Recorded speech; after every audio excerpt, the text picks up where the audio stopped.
in your life as students, you guys have been in a situation resembling something like this. Whether that was waiting until the last minute to study for a test, and now you're struggling like this young lady here. She's super stressed out. It looks like he's not going to get enough sleep. Today, by establishing good studying habits, we're going to go over recognizing good and bad studying habits, the implications of cramming before an exam, and tips to keep for effective studying. So some good studying habits to have are probably the most common is time management. Being able to prioritize your time. For example, you have an exam on Friday and you're able to take time out of your day both Monday, Tuesday, Wednesday, and Thursday to study effectively so you can retain the information you need for your exam on Friday. Some bad habits are just having distractions. So whether that be friends in your area, you have distractions of wanting to conversate. Most common is your phone, social media, texting. These are all going to deter you from keeping your mind on studying, and you're not going to be able to retain any information because you're going to be too distracted. And probably one of the most common bad studying habits to have is procrastination. Waiting until the last minute to go over the information you need to go over. So like the example I use, you have an exam on Friday and you don't want to prioritize your time throughout the week, and you're going to wait until Thursday. Thursday night, you can take 4 hours and be like, I'm going to study. I should be fine for my exam Friday morning. So you ended up studying at 8 p.m. Next thing you know, it's 3 in the morning. So not only now you're up half the night, you're going to wake up, you're going to be tired, you're going to be grumpy. It's what's going to lead us into our next topic of cramming before, the implications of cramming before an exam, and why it's a bad idea. For example, an online blog titled Cramming for a Test, Don't Do It, say UCLA researchers. The common thought of staying up late thinking you will retain information when in reality sacrificing sleep for extra study time, whether it's cramming for a test or plowing through a pile of homework, is actually counterproductive. So once again, you're wasting your time instead of prioritizing throughout the week of being able to study effectively. You're now not only wasted your sleeping time, but the amount of information that you covered that night before the test, you may not have retained it all. So we're going to go into the next of sleep versus study.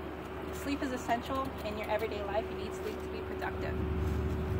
The online blog titled 21 Sleep Deprivation Statistics in College Students, written by Brandon Gale, he states 68% of college students say that they have trouble being able to fall asleep at night because they're either stressed out of their academics or something that is affecting them emotionally. And that college students in the United States rank dead last in the amount of sleep that they get on average in a worldwide study that was conducted in 2013. So by not being able to manage your time effectively, you're hurting yourself by not being able to manage your study time effectively, you're only going to hurt yourself when it comes time to take that exam. So our last topic of effective tips for studying, we've already went over. Just by being able to prioritize your time, you're already setting yourself up for success. Being able to keep distractions away during that time is what is going to help you as well. And the most important thing is being able to take breaks. A lot of people forget, they take a block out of their time and they want to just study throughout that whole hour and not take any breaks. A quote by Esther Silas in an online blog titled Benefits of Taking Breaks While Studying. He states, just like the body, even the brain has limits. When it reaches its limits, your mind concludes that the information studied is unimportant, and although you think you are studying, actually you're just reading the material instead of learning it.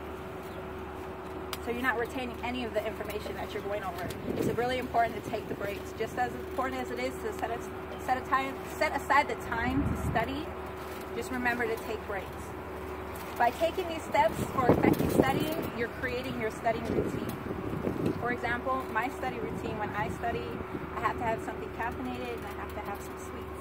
It may be unhealthy, but it's my way of effectively getting the time I need, the most productive time out of studying that I need to retain the information. Not only are you using these tips, but maybe you need more than just reading the information.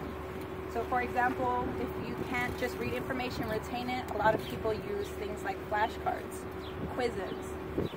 Maybe you don't have flashcards. A quick example is getting creative using something like sticky notes. You write the question on there and underneath it, the answer. Using study aids like this is going to be effective in helping you study and establish good studying habits. Understanding the importance of establishing study habits. Today we went over recognizing good and bad study habits, implications of cramming before an exam, and tips to keep for effective study. Somewhere out there, there's a student who's wasting his time playing video games, browsing social media, and he's not using his time effectively. Try not to be that person when it comes to you studying. Make sure to take advantage of that time so you're more successful when it comes to that certain event or that exam. You have more confidence in yourself because you know you devoted that time for effective studying. So study, but study effectively. Thank you for your time today.